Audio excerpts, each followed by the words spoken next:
चेतन जी, ये माइंड में clarity, thought process में क्लैरिटी से मैं आपके थॉट प्रोसेस का एक्सेस ढूंढना चाह रहा हूँ। आप सोचते कैसे हो?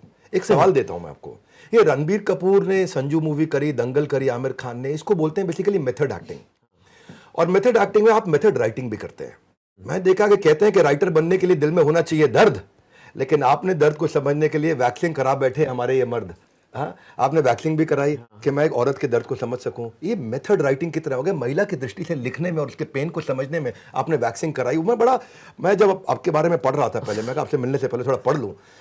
तो कहानी को अप्रोच आप कैसे करते हो? आपके टॉप कमांडमेंट्स क्या है? मैं आपको अपना बता देता हूं बड़ा जल्दी में। मैं देखता हूं हमेशा कि मेरा सेंट्रल मैसेज क्या है, सेंट्रल थीम क्या है, कोई यूजफुल अनयूजुअल इंफॉर्मेशन दे रहा हूं, कोई शेयरेबल कंटेंट दे रहा हूं।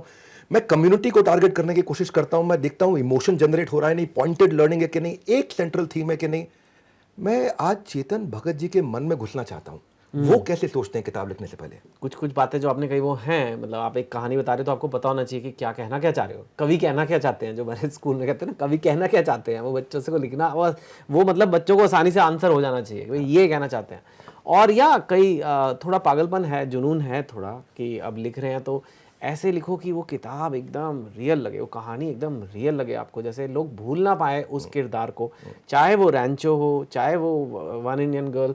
तो जब वन इंडियन गर्ल किताब थी, मैं एक लड़की के पॉइंट ऑफ व्यू से लिख रहा था। वो मैंने चैलेंज लिया कि मैं एक लड़की की आवाज़ में किताब लिखूंगा।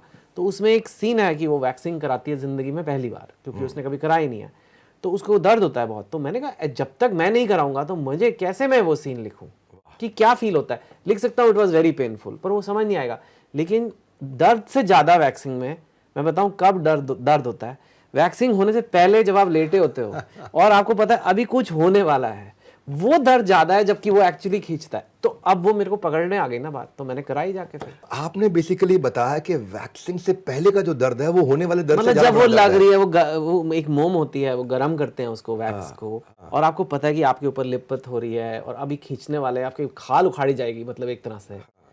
तो वो जो 1-2 मिनट है ना, उसमें आप बिल्कुल दहल जाते हो। वो जो आपने दहलने का फीलिंग दिया है, ये आपने एक बार अपने भाई को भी दहलाया था बचपन में। आपने ऐसी कहानी सुनाई अपने भाई को, इन्होंने बचपन में भाई को कहानी सुनाई, भाई कन्विंस भी हो गया कि तू हमारा सगा भाई है ही नहीं, तुझे तो कचरे के डब्बे से उठाया गया है, और जो है तेरे को मम्मी पापा कचरे के ढेर से लेकर, वो मान भी गए। तो आपकी खास बात ऐसी क्या है कि इतनी एंगेजिंग स्टोरी आप बनाते हैं? देखिए, जब मैं भी करता हूँ, कोशिश करते हैं कि हम कोई रियल लाइफ कनेक्ट लेके आए, जोक्स लेके आए, मेटाफर लेके आए, कुछ इमेजिनेशन लेके आए, कुछ इमोशन लेके आए, सरप्राइज, हुक, एक्साइटमेंट, कुछ ऐसा, लव, एम्पैथी, गोल्डन स्टेटमेंट। आपकी स्टोरी टेलिंग में कैसे इतनी कन्विक्शन है कि आज इंडिया के साथ साथ भारत भी आपसे जुड़ गया है? वही ऊपर वाले की शायद देना है। अब जैसे बैट मुझे भी आता है पकड़ना क्रीज पे, मैं भी थोड़ी बहुत क्रिकेट खेल सकता हूँ, लेकिन वो सचिन तेंदुलकर तो मैं नहीं बन सकता। तो अभी क्या है, वो भी वही बैट पकड़ता है, मैं भी वही करता हूँ, लेकिन वो घुमाता है तो कुछ और हो जाता है। तो वो एक कहीं ना कहीं भगवान ने कुछ वायरिंग कर दी है कि एक जब मैं कहानी बताता हूँ या कोई बात करता हूँ तो लोगों को विजुअलाइज हो जाता है कि एकदम हाँ ऐसे कराई होगी सर ने वैक्सिंग। तो ऐसे में तो वो एक अच्छा, मेरे को नहीं पता था कि ये भी एक प्रोफेशन बन सकता है कि कहानीकार का।